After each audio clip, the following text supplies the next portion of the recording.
برزو بابایوف، کارمند پیشینی وزارت کارهای داخلی تاجیکستان که برای فربهی از کار رانده شده بود، دوباره به کار برقرار شده است.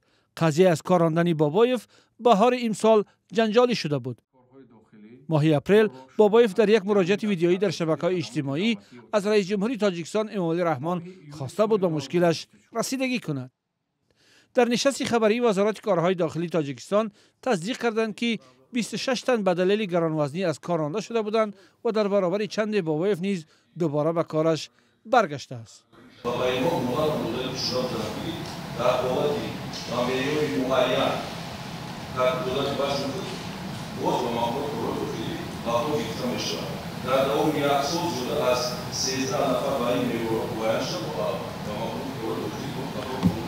در همین حال تاکنون نظر خود بابایوف برای رسانه‌ها دسترس نیست.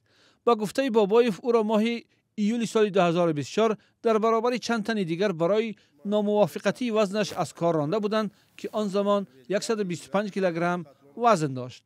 به ادعایش برای او مهلتی کم کردن وزن ندادند و مراجعت‌های به تکرارش به سطح‌های گوناگون وزارت به نتیجه بودند که به مقامات‌های بالاتر رو آورد.